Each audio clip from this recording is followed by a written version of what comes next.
Voy a buscarte, encontrarte, en tu pecho reconquistarte, mirarte, abrazarte, mi vida regalarte y cada día empezar de nuevo. Voy a seguirte, amarte, vivir para adorarte, en tu cruz renovarme y seguirte sin cansarme y cada día empezar de nuevo. Hoy comenzamos una nueva serie que hemos titulado Sobrevivir. Y lo primero que quiero hacer es explicar la palabra sobrevivir. Voy a moverme un poquito para acá.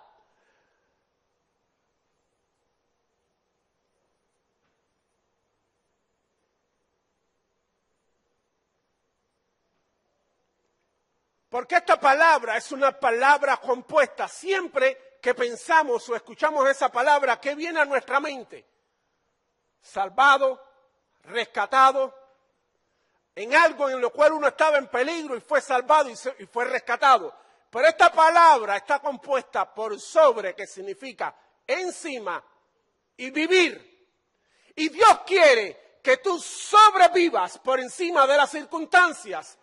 Dios no solo quiere que tú seas salvado y rescatado, sino que tú vivas por encima de las cosas y las adversidades, de las pruebas y las dificultades que en este mundo muchas veces tú tienes que pasar, tú y yo tenemos que pasar. Y me gustaría en esta tarde vamos a responder algunas preguntas que muchos a veces se hacen y que producto de que no encuentran respuesta lógica o una respuesta clara, se confunden, incluso se aparten. Y esa pregunta, ¿por qué le ocurre cosas malas a personas buenas? ¿Por qué le ocurren cosas malas a personas buenas? Muchos se hacen esa pregunta y al no encontrar una verdadera respuesta, entonces viene un estado de confusión y, como les dije, algunos se apartan. ¿Por qué cuando viene una situación uno dice, ¿y por qué a mí? ¿Qué hice yo para merecerme esto? Frente a una violencia, frente a un abuso, frente a una extorsión, frente a un maltrato, a una injusticia. ¿Por qué? ¿Por qué yo? Y yo quiero que usted vaya a 2 Corintios capítulo 1. Vamos a centrarnos ahí en la palabra de Dios. Vamos a ver cosas interesantes acerca del sufrimiento y las dificultades que todos nosotros vivimos. 2 Corintios capítulo 1. Y voy a leer en el verso 8, no va a salir en la pantalla, les he dicho que traigan su Biblia, su celular y usted entrénese. Yo quiero que usted este año sea un experto en Biblia. Usted pueda describir dónde están los libros de memoria, usted pueda describir y saber dónde están. Así que yo sé que ayuda mucho la pantalla, pero quiero forzarlos a ustedes a buscar. 2 Corintios capítulo 1, verso 8, dice así: hermano, no queremos que desconozcan las aflicciones que sufrimos en la provincia de Asia. Estábamos tan agobiados, bajo tanta presión, que hasta perdimos la esperanza de salir con vida. Imagínense ustedes, hago un paréntesis, el apóstol Pablo, el gigante de la fe, la estaba pasando mal. Le estaba yendo mal. Sigue y dice, nos sentíamos como sentenciados a muerte, pero eso sucedió para que no confiáramos en nosotros mismos, sino en Dios que resucita a los muertos. Hey, esto me recuerda a Abraham. Él confiaba que si era necesario morir, Dios lo iba a resucitar. Él nos libró y nos librará de tal peligro de muerte. En Él tenemos nuestra esperanza y Él seguirá librándonos. Oremos. Padre, te doy gracias en esta tarde por tu palabra. Te pido, Señor, que tú nos hables a todos los aquí presentes, Señor, y los que después oirán a través del internet, Señor. Te pido tu bendición, que tú hables a cada una de nuestras mentes, Señor. En el nombre de Jesús. Amén y amén. Antes de contestar esta pregunta, ¿por qué le suceden cosas malas a personas buenas? La pregunta sería, ¿le puede suceder cosas malas a personas buenas? ¿Le puede suceder? Bueno, Pablo era un siervo de Dios. Pablo estaba haciendo las cosas correctamente. Pablo estaba haciendo el bien. Pablo estaba ayudando a otras personas. Pablo estaba expandiendo el evangelio. Pablo estaba haciendo que las personas conocieran al Dios vivo y pasaran de muerte a vida. Pablo estaba sacando a las personas del infierno. Sin embargo, estaba en problemas. Estaba en una dificultad. Él mismo dice, hasta perdí la esperanza de salir con vida. Pensé que iba a morir. Y en la Biblia vemos ejemplos de personas que pasaron por situaciones parecidas. Sin embargo, eran personas con temor de Dios y Dios estaba en su corazón. Vemos a José, por ser justo, por ser recto. Lo venden, lo meten en un pozo, lo meten en la cárcel y la tiene que pasar mal. Vemos a Abraham, que también la pasó difícil. Vemos a Moisés, nacido en un seno de una familia con temor de Dios. Lo querían matar desde pequeño. Dios lo libró y después de grande tuvo que salir huyendo. La pasó mal. Vemos a David, después de matar al gigante, de librar al pueblo de Israel, a toda la nación, de ser esclava, el rey lo comienza a perseguir. Sí le pueden pasar cosas malas a personas buenas. Sí le pueden pasar cosas malas a uno cuando está caminando en los caminos de Dios. Dice, ahora, voy a aclarar un poco la mente.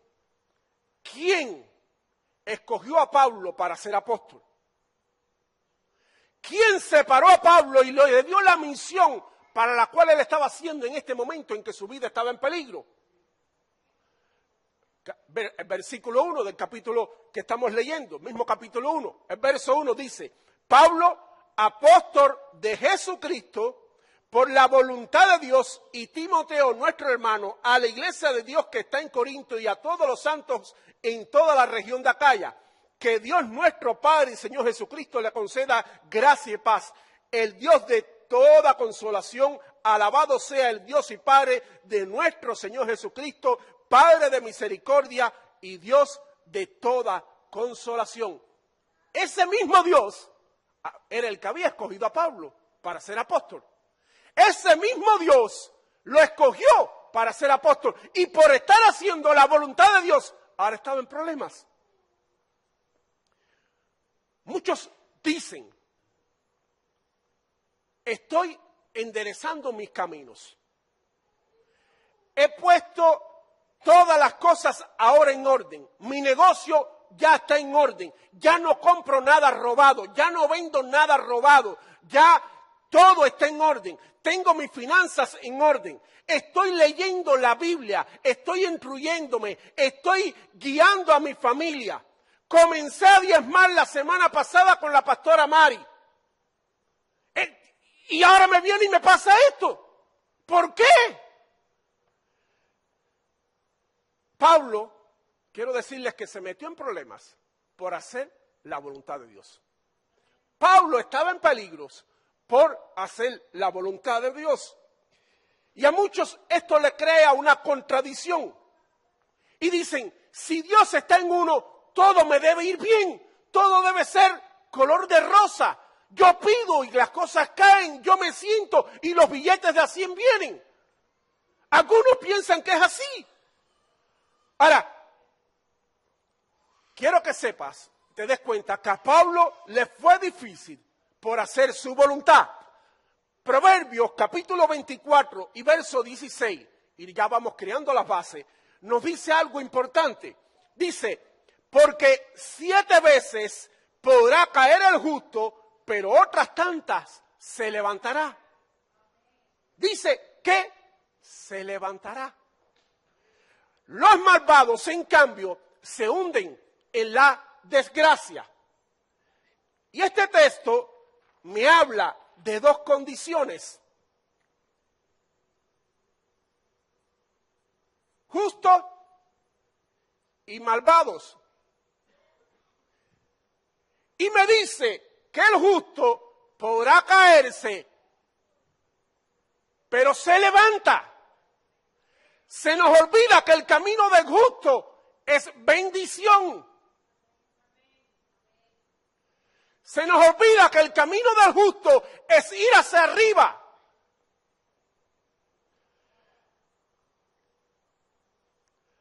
Ahora, muchos de nosotros hemos visto que a personas buenas le ocurren cosas malas y a personas malas le ocurren cosas buenas. Jesús, hablando sobre el camino, dijo que el camino del justo es un camino estrecho y pocos son los que caminan por él. Y aunque ese camino tiene tropiezo, te caes, el camino va hacia arriba, hacia la bendición.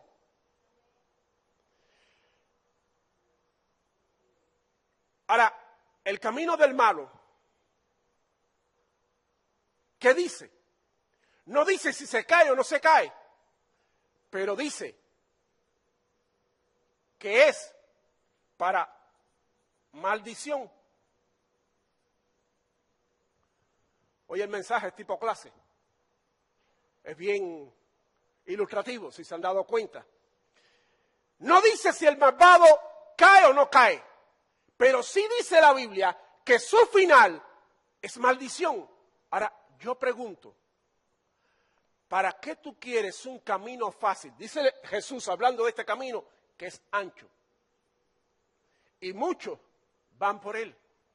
Pero ¿para qué tú quieres un camino fácil cuando el final es maldición? Prefiero 1000 veces un camino difícil, aunque me caiga, pero que el final es de bendición. Nuestro destino es levantarnos. Nuestro destino no es estar en el piso. Dios no nos hizo como cola, nos hizo como cabeza. Y habrá circunstancias en la vida en que tendremos problemas, pero nos levantamos. Porque nuestro camino es bendición. El camino para bendición siempre tiene obstáculos. Siempre hay obstáculos, siempre hay desánimo, siempre hay enemigos. Todo esfuerzo que vaya a crear el bien en tu vida tiene obstáculos. Fíjense si es así. No cuesta trabajo comer comida chatarra. Es más, es bien rápido, ni te tienes que bajar del carro. Pero ¿cuál es el final? Diabetes, presión alta. Ahora, comer sano cuesta. Oiga, yo no puedo comer el brócoli. ¿Y eso que dice que hay algunos alimentos, hay algunas verduras que cuesta tener que aguantarse la boca? Y más cuando usted sale y ve todas las donaciones del pueblo y usted dice, ¿cuál dulce me llevo? ¿Cuál de ellos? Hay algunos que dicen, ya yo no quiero más. ¿Y cuál pan? Cuesta, hay que aguantarse. Pero el final es bendición, tu salud y mi salud. Dicho sea de paso, se lo llevan todo, no dejen nada. Aunque lo regalen. Ahora, el camino siempre, cuando tú quieres hacer las cosas correctas, tiene problemas.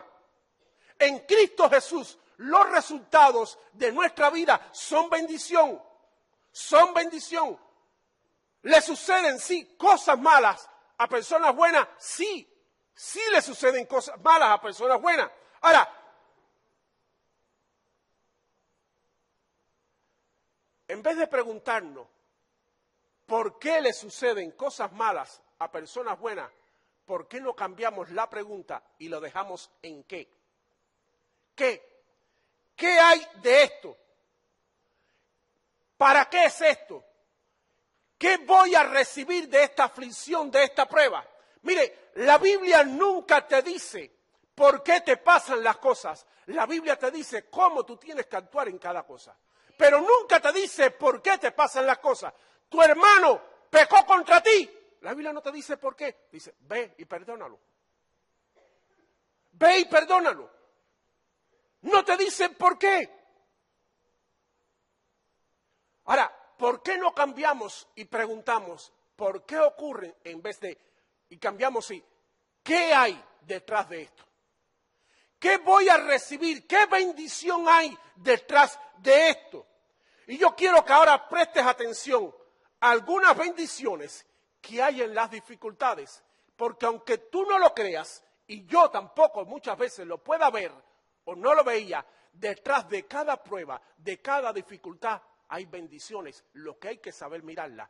Y yo quiero que esta tarde, cuando salgamos de aquí, podamos tener la visión bien ancha para cuando estemos en una situación, poder ver que detrás de eso hay una bendición o varias bendiciones que podemos aprovecharnos. Primero, la primera bendición es la bendición de consuelo. Y no es una persona. Segunda de Corintios capítulo 1, verso 3. Miren lo que dice. Alabado sea el Dios y Padre de nuestro Señor Jesucristo, Padre misericordioso y Dios de toda consolación, quien nos consuela en todas nuestras tribulaciones. ¿En cuántas? ¿En cuántas? En todas. Para que con el mismo consuelo que de Dios hemos recibido, también nosotros podamos consolar a todos los que sufren. Pues así como participamos abundantemente de los sufrimientos de Cristo, así también por medio de Él tenemos abundante consuelo. Muchos queremos disfrutar solamente de la resurrección, pero también hay que disfrutar de los padecimientos que Jesús sufrió. Lo dice aquí. Ahora dice, y sigue, si sufrimos es para que ustedes tengan consuelo y salvación. Y si somos consolados, es para que ustedes tengan el consuelo de que los ayude a soportar con paciencia los mismos sufrimientos que nosotros padecemos. Firme es la esperanza que tenemos en cuanto a ustedes, porque sabemos que así como participan de nuestro sufrimiento, así también participan de nuestro consuelo. La palabra consuelo significa descanso, alivio, vacaciones. Es como un vaso de agua en medio de un desierto. Mira, tú nunca podrás saber el valor y el significado que tiene un vaso de agua hasta que tú no estés en el medio de un desierto deshidratándote y tú tienes un vaso de agua. Ahí es cuando verdaderamente tú dices, wow, qué rico sabe, qué buena es. Porque hasta ese momento no sabrás lo que significa un vaso de agua. No podrás experimentar la bendición hasta que no estemos en una situación de crisis. No podremos saber la bendición que Dios tiene para nosotros hasta que no estemos en una situación similar. Nunca vamos a experimentar el consuelo hasta que no estemos en una crisis. Tú no necesitas consuelo cuando la vida te va bien. Cuando tú estás en medio de una crisis, cuando tú vas a apreciar realmente el consuelo, el vaso de agua, el refrigerio. Y hay ciertas cosas de Dios que solo podemos experimentar cuando a través de las pruebas nos aferramos a ella.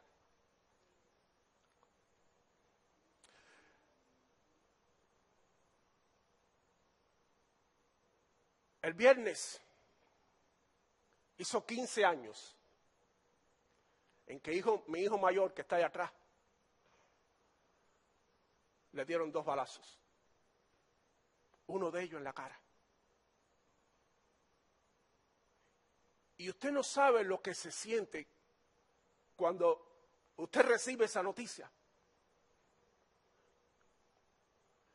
Hay un escalofrío que remueve todo el cuerpo. A la edad de 18 años, estuve a punto de perderlo. Pero en medio del sufrimiento, en medio de aquello, y dicho sea de paso, fue un ataque bien fuerte, porque comenzábamos a abrir nuestra casa para un grupo oasis. Y el enemigo quiso desbaratar los planes y que aquello se impidiera. Y que muchas personas conocieran a Jesús. Por poco me lo quita. En medio de ese sufrimiento, nosotros, la familia, mi esposa, yo, su hermano, pudimos agarrarnos y ver el consuelo y la mano de Dios en toda la situación. Porque milagrosamente una bala le atravesó, no, le entró en la cara. Y Dios tuvo control de ella. No le tocó hueso, nervio, músculo ni nada. Simplemente hizo una media vuelta y se quedó en el cachete. Pero le podía haber matado. Los médicos no saben hasta el día de hoy cómo pudo haber sido eso. Les cuento algo más. Muchos de ustedes creen y piensan que mi primera nieta o nuestra primera nieta es Elizabeth. Y no saben que antes de Elizabeth ellos perdieron a 2 que están en la presencia del Señor. Y el dolor que viene en ese momento es un dolor fuerte. Y uno sí se pregunta, ¿por qué? Pero también en medio de eso, aprendimos a darle gracias al Señor, porque el Señor da y el Señor quita. Les cuento esto para que ustedes sepan, hey, a nosotros también nos pasa. Y quizás mucho más fuerte porque los ataques hacia nosotros son peores. Porque tratan de no solo tumbarnos a nosotros, sino tumbar completamente a una congregación. Quiero decirte algo, tus pruebas no son para tu consuelo. Tus pruebas son para que tú ayudes a otros que después de ti van a pasar por la misma situación. Ahora ellos tienen el poder, la autoridad para poder consolar a otros cuando pasan por situación semejante.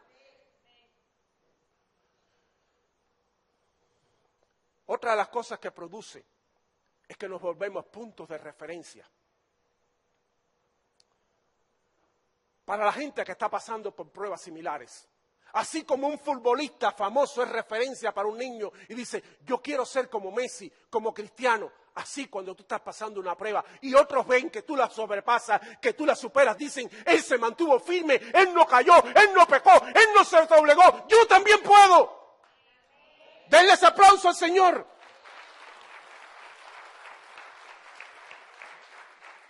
La segunda bendición es confianza. Y todo es con confianza. Miren lo que dice el verso 8. Hermano, no queremos que desconozcan las aflicciones que sufrimos en la provincia de Asia. Estábamos tan agobiados, bajo tanta presión, que hasta perdimos la esperanza de salir con vida. Nos sentíamos como sentenciados a muerte, pero eso sucedió para que no confiáramos en nosotros mismos, sino en Dios que resucita a los muertos. Él nos libró y nos librará de tal peligro de muerte. En Él tenemos puesta nuestra esperanza y Él seguirá librándonos. Mientras tanto, ustedes nos ayudan orando por nosotros. Así muchos darán gracias a Dios por nosotros a causa del don que se nos ha concedido en respuesta a tantas oraciones.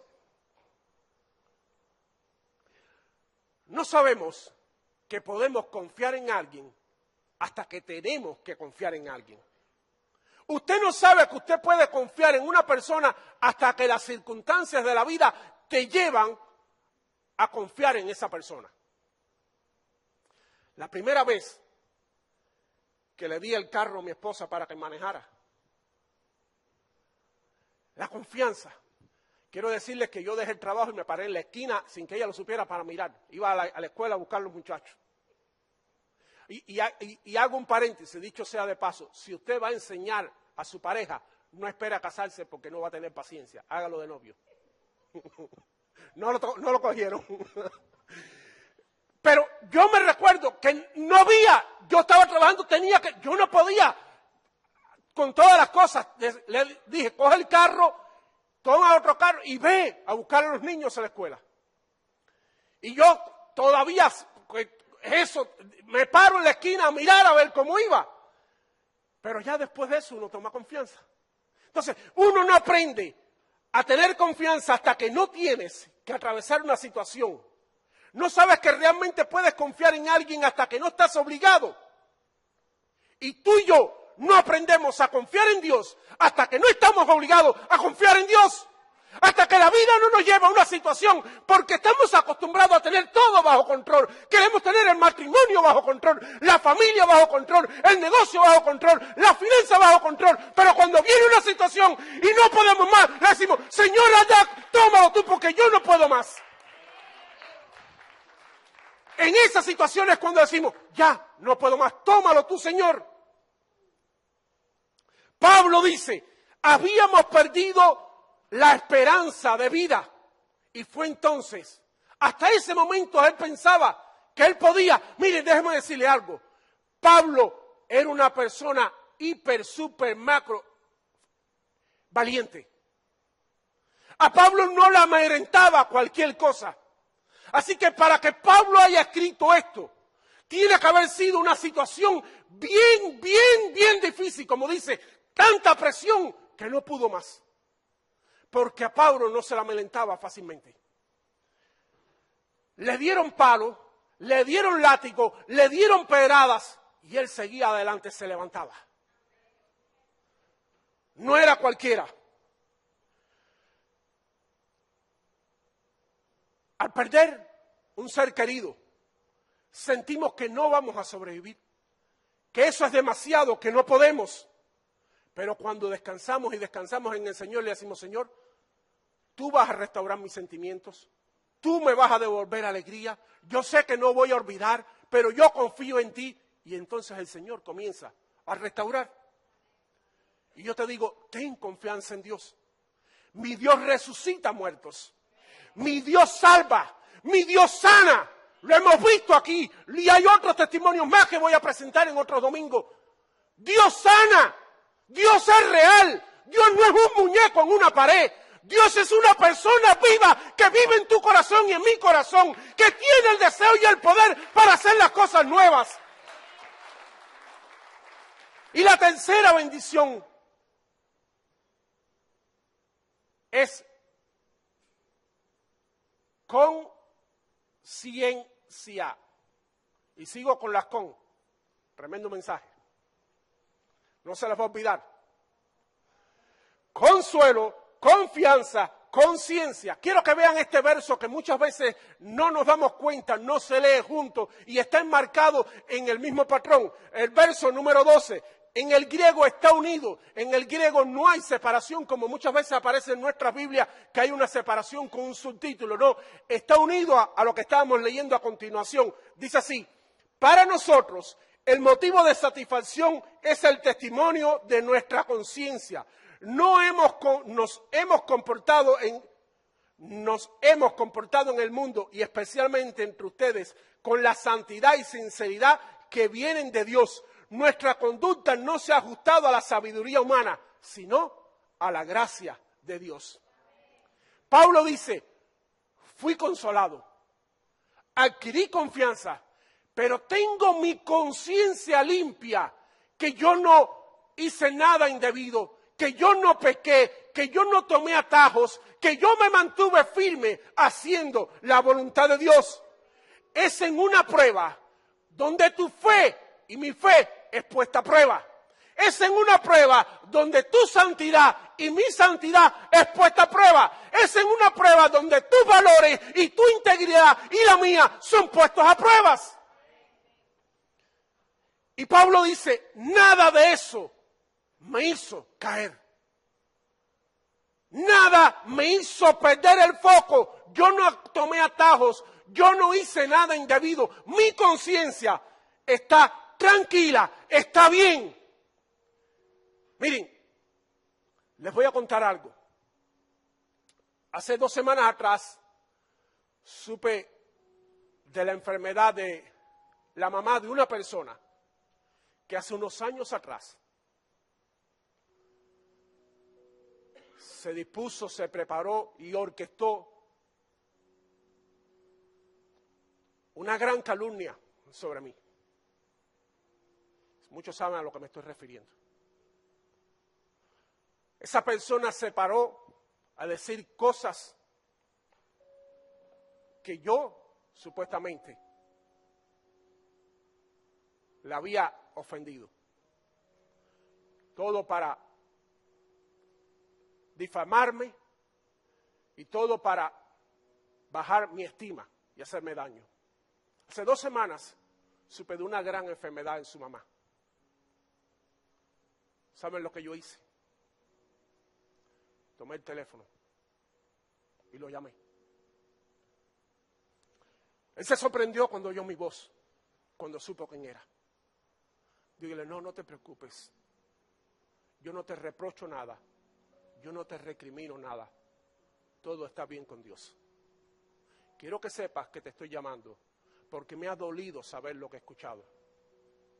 Y estoy aquí, al lado tuyo. Tienes mi sangre, porque en un momento de la vida yo tuve que donar sangre para él. Y él tiene mi sangre. Y él tiene mi sangre, pero estoy orando por tu mamá. Y todo está bien con el Señor. Yo no te guardo rencor. Yo hice lo correcto. Yo dejo las cosas al Señor. Hice lo que era correcto. Mi conciencia está tranquila. Mi conciencia está limpia. No importa lo que quiso hacer. Allá Él con el Señor. La bendición que recibimos en las pruebas. Consuelo, confianza, conciencia. Dice Romanos 8:28.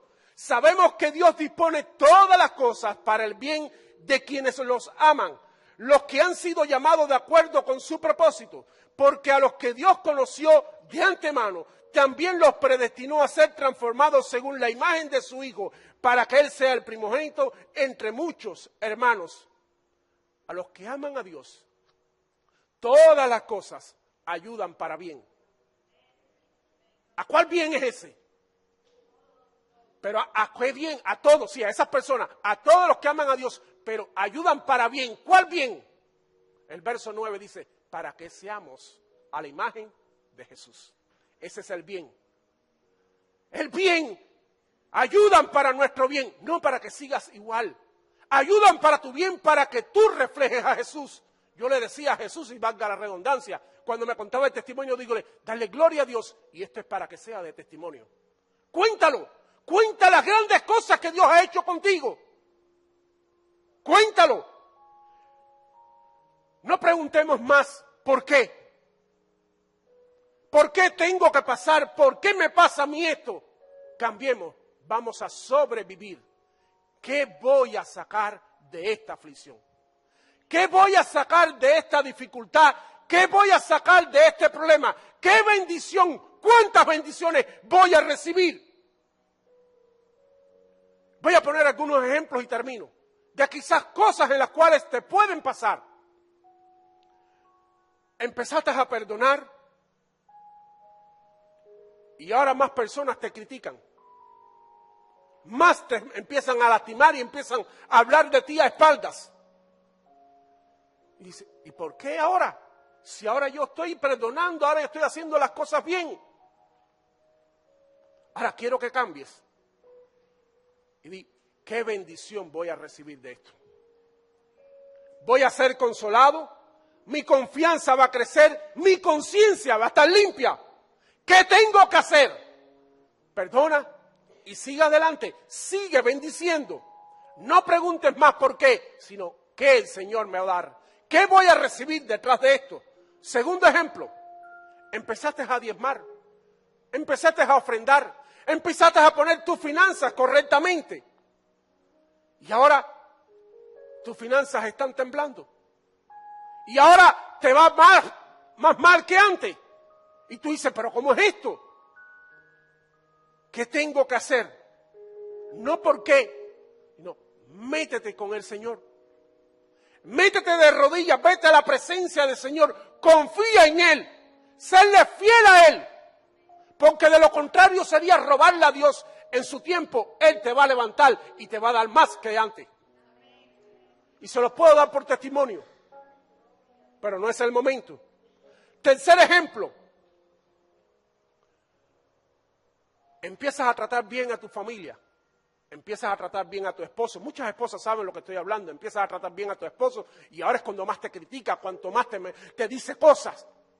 O viceversa. Empiezas a tratar bien a tu esposa en la casa y las cosas se ponen peor. Olvida el por qué. ¿Qué tengo que hacer? Sigue tratando bien. Sigue bendiciendo. Sigue deseando el bien. Sigue honrando a tu esposa, a tu esposo. ¿Qué bendición vas a recibir? Consuelo, confianza y una conciencia limpia.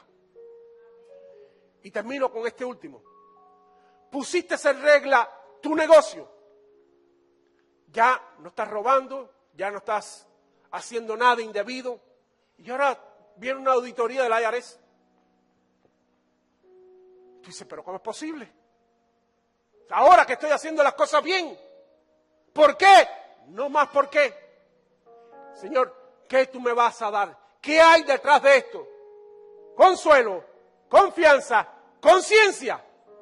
Me voy a concentrar en Dios. Voy a alabar a Dios. Voy a seguir sirviendo a Dios. Y ahora mucho más que antes. Porque no le voy a dar oportunidad al diablo. Pongámonos de pie. Denle ese aplauso al Señor. Si va a aplaudir, aplauda con ganas. Hay libertad, ¿no? Vamos a aplaudir con ganas, ¿no? Yo quiero hacer algo ahora. Yo quiero que tú extiendas tus manos hacia adelante. Ahí como si estuvieras sosteniendo algo. Yo quiero que ahí, en tus manos, tú pongas esa situación, ese problema, esa dificultad, esa prueba que quizás estás pasando. Nombre el nombre que sea, ponlo ahí en tus manos, ponlo delante del Señor. Como dice esta canción, lo que seco y muerto está, tú levantas con poder, tú restauras las vidas y por siempre eres rey. Esa situación, ese problema, Él se va a encargar de restaurarlo. Él se va a encargar de levantarlo, porque Él sigue siendo rey. Levanta ese problema, ponlo ahí delante del Señor en tus manos. Ponlo delante del Señor y deja al Señor. Él te va a dar el consuelo. Él te va a dar la confianza. Y Él te va a dar una conciencia tranquila. Restauras las vidas, por siempre eres rey. Señor, te alabo, te bendigo. Gracias. Gracias, Señor, por todas las situaciones que tú nos permites pasar. Señor, porque hoy hemos entendido, hoy comprendemos que detrás de cada dificultad, de cada problema, de cada prueba, Señor, hay bendiciones que tú tienes para los tuyos, Señor. Señor, hoy hemos aprendido que nuestro camino no es estar abajo, sino es levantarnos, es seguir hacia arriba, porque nuestro final es de bendición, Señor. Señor, yo te pido por este pueblo, yo pido por cada situación que allí en sus manos han puesto delante de ti, Señor. Señor, hemos pedido, Señor, que tú restaures, que tú levantes eso que está caído, eso que está muerto, tú le vas a dar vida, Señor, porque tú sigues siendo rey. Señor, te alabo, te bendigo, pongo a cada familia delante de ti, Señor, la bendigo, Señor, y declaro vida en cada uno de ellos, en el nombre de Jesús. Amén y amén. Sigamos alabando.